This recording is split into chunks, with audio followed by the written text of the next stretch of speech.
Hello बच्चों। जोसा ने राउंड वन के जो सीट अलॉटमेंट हैं वो कर दिए हैं।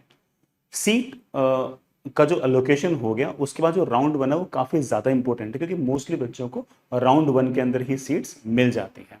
तो अब से लेकर 26 तारीख के बीच में आपको एक्जैक्टली क्या करना है, दैट इज एक्सट्रीमली इंपॉर्टेंट। मैंने हालांकि एक बहुत बड़ा सा वीडियो बना रखा था 80 मिनट में, जिसमें सारे के सारे प्रोसेस मैंने समझा रखे थे, बट मैं स्पेसिफिकली अब से लेकर 26 तक क्या करना है दैट इज वेरी क्रूशियल। तो वो बातें मैं इस वीडियो के थ्रू रिपीट कर रहा हूँ। किसी को अगर और बातें जाननी हो तो वो बड़ा वाला वीडियो भी देख सकते हैं, इसी वीडियो के डिस्क्रिप्शन में आपको वाला वीडियो मिल जाएगा, इसी प्लेलिस्ट के अंदर भी वाला वीडियो पड़ा होगा। ठीक है, तो पहली बात बेटा, राउंड वन के अंदर किस तरह से अपन को सीट एक्सेप्ट करनी है, किन की बातों का ध्यान रखना है, उसको हम एक छोटे से अंतराल में डिस्कस कर लेते हैं। सबसे पहली बात बेटा, जैसे ही आज जैसे सीट अलॉटमेंट हो गया तो आपको कोई ना कोई कॉलेज मिल गई होगी। जिस किसी बच्चे को कॉलेज नहीं मिली है, ऐसा मान लेना कि उस बच्चे ने कम चॉइसेस फिल की होंगी या फिर उसकी बड़ा रैंक काफी पीछे होगी, तो ऐसे केस में वो राउंड टू का या राउंड थ्री का वेट करे। राउंड टू और राउंड थ्री के बाद एग्जैक्टली सेम प्रोसेस ही आपको कर रहे हैं, बस डेट्स चेंज होंगी। जो फीस है वो सेम रहेंगी, प्रोसेस भी सेम रहेंगे, सिर्फ डेट्स ही चेंज होंगी। तो ये इन्फॉर्मेशन सिर्फ किस बच्चे के लिए, जिसको राउंड वन के अंदर कोई ना कोई सीट दे दी गई है। ठीक है, राउंड टू में अगर किसी को सीट मिलती है, राउंड वन में अगर सीट नहीं मिली है, तो उसके लिए एग्जैक्टली सेम प्रोसेस आगे ऐसे कैसे रहेंगे, सिर्फ डेट एंड टाइम डिफरेंट होगा। सबसे पहली बात बेटा, जैसे आप है ना अपना पोर्टल खोलोगे तो आपको एक initial seat allotment intimation slip दिखेगी। ठीक है, ऐसे है ना एक पेज टाइप दिख जाएगा। उसमें आपको ना सीट एक्सेप्ट करनी है। अगर आप जोसा की काउंसलिंग में पार्टिसिपेट करना चाहते हो तो आपको सीट एक्सेप्ट करनी है। भले ही आपको है ना वो कॉलेज वो ब्रांच पसंद ना हो और आपको लगता हो कि मैं second round, third round, fourth round, fifth round में जाके उसको फ्लोट करके मैं आगे वाले राउंड्स में और चेक करना चाहता हूँ कि मुझे क्या इससे कुछ बेटर मिल सकता है क्या, तब भी आपको अभी तो इसको एक्सेप्ट करना ही पड़ेगा। अगर आपने एक्सेप्ट नहीं किया तो आपको जोसाई काउंसलिंग से बाहर निकाल देंगे और आपकी जो सीट थी वो आपसे कम रैंक वाले बच्चे को शिफ्ट कर देंगे। सो बात ध्यान रखना कि अब ये जो सीट आपके पास आ चुकी है ये आपको एक्सेप्ट करनी है। आप एक्सेप्ट नहीं करेंगे तो आपको जोसाई काउंसलिंग से बाहर निकाल देंगे। ठीक है, हाँ बाहर निकलना चाहते तो ऑफकोर्स आपको एक्सेप्ट नहीं करनी है। तो सबसे पहले सीट को एक्सेप्ट करें। एक्सेप्ट करते हैं आपसे तीन ऑप्शन पूछेंगे, फ्रीज, फ्लोट और स्लाइड। फ्रीज का मतलब है कि जो ऑप्शन आपको दे रहा है, दे रखा है वही आपको चाहिए। आप नहीं चाहते कि उसके ऊपर वाले ऑप्शन पे आपको शिफ्ट किया जाए और आपको जो ऑप्शन दे रखा है वही आपको मिलना चाहिए। जैसे मान लीजिए कि लेट से 1 से लेके 200 तक आपने कोई ऑप्शंस भर रखे हैं।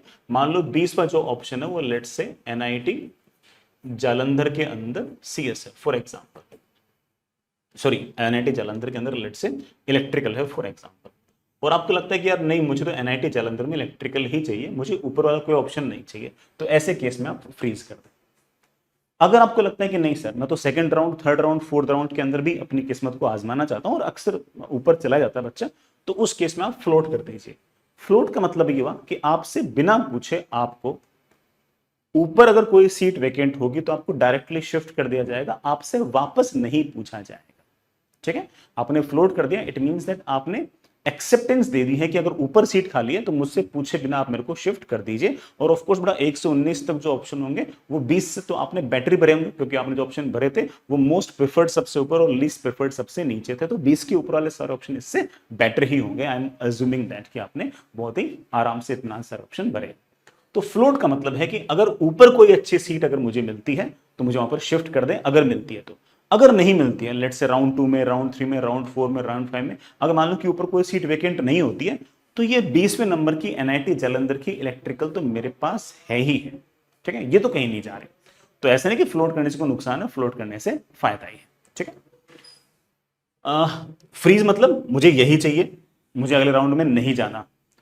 फ्लोट मतलब मुझे अगले राउंड में जाना है, लेकिन फॉर ए टाइम बिंग मैं इसको तो फाइनल कर ही रहा हूं। अगर मान लो मुझे कुछ ऊपर नहीं मिलता है तो मैं 20वें नंबर की एनआईटी जालंधर को तो फिक्स कर रहा हूं। ठीक है, नेक्स्ट इज स्लाइड। स्लाइड का मतलब ये होता है कि मैं एनआईटी जालंधर फिक्स कर रहा हूं और एनआईटी जालंधर के ऊपर अगर एनआईटी जालंधर का ऊपर अगर कोई ऑप्शन है, लेट से 16 नंबर का ऑप्शन है एनआईटी जालंधर का सीएस, तो किसी बच्चे ने अगर स्लाइड किया है इसका मतलब यह है कि अब उसने 19, 18, 17, 15, 14 जो बाकी ऑप्शन है ना उन पे वो शिफ्ट नहीं हो सकता। सिर्फ और सिर्फ ऊपर अगर एनआईटी जालंधर में अगर सीएस है तो सिर्फ और सिर्फ वही वो शिफ्ट हो पाएगा।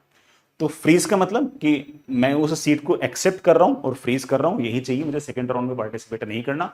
फ्लोट का मतलब कि मैं उस सीट को एक्सेप्ट तो कर रहा हूं, लेकिन अगर ऊपर कोई सीट खाली है तो मुझे ऊपर शिफ्ट कर दिया जाए। स्लाइड का मतलब कि मैं उस सीट को एक्सेप्ट कर रहा हूं, कुछ ऊपर नहीं मिलता है तो मैं इसको ले लूंगा, लेकिन अगर ऊपर इसी कॉलेज में अगर कुछ मिलता है तो मैं उस पर जाना पसंद करूंगा। That means slide. इस बात का ध्यान रखें कि जिस बच्चे ने इस राउंड 1 में फ्लोट किया है वो आगे वाले राउंड में फ्लोट भी कर सकता है, स्लाइड भी कर सकता है। लेकिन किसी बच्चे ने अगर मान लीजिए कि इस राउंड में स्लाइड किया है तो अगले राउंड में सिर्फ स्लाइड ही कर पाएगा, फ्लोट नहीं कर पाएगा। तो float is the best thing to do, तो फ्लोट ही करें, ठीक है। नेक्स्ट इज सारे के सारे जो डॉक्यूमेंट्स हैं वो आपको अपलोड करने पड़ सकते हैं। 10th और 12th की मार्कशीट है, ठीक है, सर्टिफिकेट भी लिखा रहता है लेकिन 12th की मार्कशीट और 12th की सर्टिफिकेट एक ही बात है, ठीक। 10th की मार्कशीट बेटा कंपलसरी नहीं है, वो सिर्फ और सिर्फ डेट ऑफ बर्थ के लिए, आधार कार्ड से भी डेट ऑफ बर्थ को वेरीफाई कर सकते हैं। तो ये 10th की मार्कशीट और आधार कार्ड जो है ये रिप्लेसेबल है, मतलब दोनों में से कोई सा एक चाहिए होता है। आपके बेटा पेरेंट्स का क्रॉस्ड बैंक चेक, बेटा बैंक चेक को क्रॉस कर देना और उस पर आपकी डिटेल्स होनी चाहिए कि अकाउंट नंबर कौन सा, मम्मी पापा का वगैरह वगैरह। या फिर अगर बैंक चेक ना हो तो जो पासबुक की इमेज है वो भी चलेगी, उस पर अगेन सारी इंफॉर्मेशन होनी चाहिए, खाता किसके नाम पे है, अगेन उसका IFSC कोड क्या है, अकाउंट नंबर क्या है, वो उसके ऊपर होना चाहिए। ये खाता बेटा वही होना चाहिए जिससे आप सारे सारे पेमेंट करने वाले, ठीक है। जेई मेन के एडमिट कार्ड की बड़ा आवश्यकता पड़ेगी। ये NIT प्लस वाले बच्चों के लिए, मतलब किसी बच्चों को मान लो NIT में या IIIT या गवर्नमेंट फंडेड टेक्निकल इंस्टीट्यूट में अगर एडमिशन मिल रहा है तो उसे जेई मेन का एडमिट कार्ड की आवश्यकता पड़ेगी। IIT वाले बच्चों को एडमिट कार्ड की आवश्यकता नहीं है। मेडिकल सर्टिफिकेट बड़ा एक आपको हल्का सा बनवाना पड़ेगा, बिल्कुल हल्का सा है, उसमें आपकी हाइट क्या है, वेट क्या है वगैरह वगैरह, सिंपल सिंपल ऐसा सही है। ये जोसा की वेबसाइट पे एक बिजनेस रूल्स नाम से एक PDF होगी, उसमें पेज नंबर 92 पे अनक्षर 7 होगा, उसका प्रिंट आउट लेना और किसी भी मेडिकल ऑफिसर के पास चले जाना। मेडिकल ऑफिसर में कोई भी MBBS, प्राइवेट हो सरकारी हो सब चलेंगे, जिसके पास बेटा ऑफकोर्स जिस डॉक्टर के पास को रजिस्ट्रेशन नंबर होता है ना वो सारे डॉक्टर चलेंगे, कोई दिक्कत नहीं, ठीक।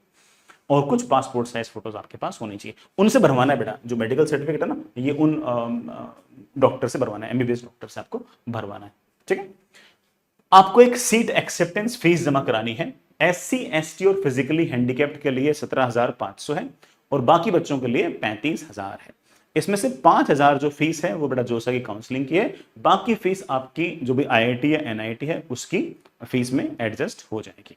मैं एक बात और बता देता हूं, ये बात इस मतलब इस टाइम के लिए नहीं है लेकिन इतनी इंपॉर्टेंट है कि बच्चों को नहीं पता होती, इसलिए मैं बता देता हूं कि है ना वो है पार्शियल एडमिशन फीस। जो NIT IIIT वाले जो बच्चे हैं उनको एक पार्शियल एडमिशन फीस भी बाद में आगे जाके जमा करानी है, उसका ध्यान रखना।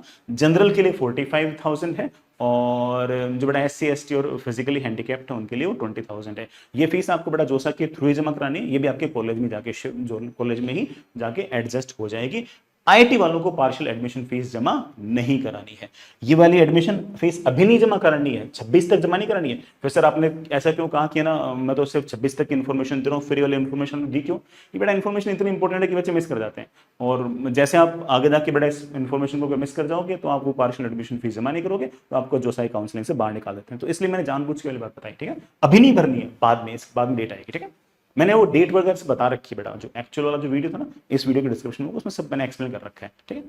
हाँ, जो आपकी सीट एक्सेप्टेंस फीस है वो 24 जून को 5 बजे तक फिल हो ही जानी चाहिए, ध्यान रखना इस बात का। और उसमें ऐसा हो सकता है कि बड़ा ठीक है आपने फीस जमा कराई, बैंक से पैसे कट गए हो, वहां ना पहुंचो, इट मे हैपन, तो वो पैसे बड़ा ठीक है बैंक से वापस आ जाते हैं, पैनिक मत करा। और लेट नाइट अगर आप मान लो पेमेंट करते हो तो बड़े आराम से इत्मीनान से पैसे चले जाते हैं, कोई इशू नहीं आता। लेकिन इस बात का ध्यान रखना कि 24 जून को 5 PM से पहले पेमेंट हो जाना चाहिए, और मैं तो कह रहा हूं आज या कल में ही पेमेंट करते, ठीक है। 24 जून का वेट ना करें, है ना, हर साल पता लगता है कि कुछ ना कुछ ऐसी दिक्कत है। Next is respond to query. देखो आपने जो डॉक्यूमेंट्स अपलोड किए हैं, आपने जो फीस जमा कराई है, उसके बाद में हो सकता है कि जोसा आपसे कुछ बातें पूछे, इसलिए अपने SMS को, जो बड़ा आपने फोन नंबर वहां पर रजिस्टर कर रखा रहेगा, वहां पर उस फोन नंबर पर SMS आ सकते हैं। आपने बड़ा रजिस्टर्ड जो ईमेल ID होगी उस पर मेल आ सकता है उनकी तरफ से। ईमेल में बेटा स्पैम लगातार चेक करते रहें, स्पैम के अंदर भी कई बार ईमेल आ जाता है। और तीसरा है बेटा एक ऐप है संदेश नाम से, बेटा स्पेलिंग यही है जो मैं लिख रहा हूं, संदेश ऐप डाउनलोड कर लेना, उस पर भी बेटा आपकी इंफॉर्मेशन लगातार आती रहेगी। उसमें क्या होगा कि लेट से कि आपका कोई डॉक्यूमेंट लेट से कि सही नहीं है, तो बता देंगे कि बेटा आपका जो 10th की जो मार्कशीट है उसकी वो फोटो साफ नहीं, वापस से भेजो, तो आपको सिर्फ वापस से भेजनी है। तो ये इसकी इन्फॉर्मेशन एसएमएस पे भी आएगी, ईमेल पे भी आएगी, संदेश ऐप पे भी आएगी, और आपका जो पोर्टल है ना, जो वेबसाइट जोसा में जहां से आप रजिस्ट्रेशन किया वहां पर भी वो लगातार इन्फॉर्मेशन आपके पास आती रहेगी। तो जो बड़ा जोसा की वेबसाइट है ना, उस पर भी ये वाली इन्फॉर्मेशन लगातार आती रहेगी, तो लगातार उसको चेक करते रहें। अगर कोई क्वेरी नहीं आई है, it means that everything is fine. ध्यान रखना सबको, यूं नहीं कि आप पैनिक कर दो कि अरे सर क्वेरी आई नहीं, क्वेरी आई नहीं, क्वेरी नहीं आई, इट मींस दैट कि सारे डॉक्यूमेंट्स परफेक्ट हैं, कोई इशू नहीं है, ठीक है। कोई इशू होगा तो वो अपने आप क्वेरी जनरेट कर देंगे, और क्वेरी के जो भी आंसर्स हैं बेटा वो 26 जून को 5 PM से पहले पहले रिप्लाई हो जाने चाहिए। ऐसा भी हो सकता है कि बेटा क्वेरी बिल्कुल लास्ट टाइम पे आए और आपको लगेगा यार क्वेरी तो कुछ आई नहीं, सब बढ़िया है, तो एक बार चेक जरूर कर लें, 26 तारीख को पक्का चेक कर लें, और 26 जून को 5 PM से पहले पहले जो भी क्वेरी आए उसका रिप्लाई बड़े आराम से इत्मीनान से कर दें। ऐसा भी हो सकता है कि लेट से कोई बच्चा, अरे हम इसमें एक बात भूल गया कि बड़ा तुमको जो कैटेगरी सर्टिफिकेट है ना वो भी चाहिए होगा। ये तो मतलब मैंने सारे जनरल वाले बच्चों को लिख दिया, SC ST फिजिकली हैंडीकैप और OBC EWS वाले बच्चे हैं, उनको कैटेगरी सर्टिफिकेट भी बेटा इन डॉक्यूमेंट्स के साथ लगाना है। SC ST वाले जो बच्चे हैं बेटा वो तो ठीक है, कभी कभी लगा दो, कोई दिक्कत नहीं है। जो OBC और EWS वाले जो बच्चे हैं उनके पास लेटेस्ट सर्टिफिकेट होना चाहिए 1 अप्रैल 2024 के बाद का। अब इसमें एक चक्कर हुआ है, कुछ कुछ बच्चों ने ऐसे लिखा होगा कि वो उन्होंने EWS में अपना भर दिया होगा और EWS का सर्टिफिकेट उनसे अरेंज नहीं हुआ होगा, है ना। कुछ बच्चों ने OBC भर दिया होगा और OBC का सर्टिफिकेट उनसे अरेंज नहीं हुआ होगा, ऐसा भी केस आ सकता है। तो ऐसे केस में आपके पास बेटा अगर वो कैटेगरी सर्टिफिकेट नहीं है फॉर एग्जांपल, तो बेटा आप कैटेगरी सर्टिफिकेट मत रखना, और जब कैटेगरी सर्टिफिकेट है जहां पर अपलोड करना था वहां पर आप एक खाली पेज पे ऐसे लिख देना कि मेरा कैटेगरी सर्टिफिकेट नहीं बन पाया किसी कारणों से, and please shift me to general category. तो उसमें बेटा रूल तो ये है कि ना, they have the right to decline the admission, but जो जनरल ट्रेंड है वो ये है कि अगर कोई बच्चा अगर मान लो कि कैटेगरी सर्टिफिकेट नहीं दे पाता है तो उसको फिर वो जनरल में कंसिडर करके फिर उसे एडमिशन दे देते हैं। अब ऑफ कोर्स इससे बच्चे को नुकसान तो होगा, बट कोई ना कोई सीट उसे मिल जाती है।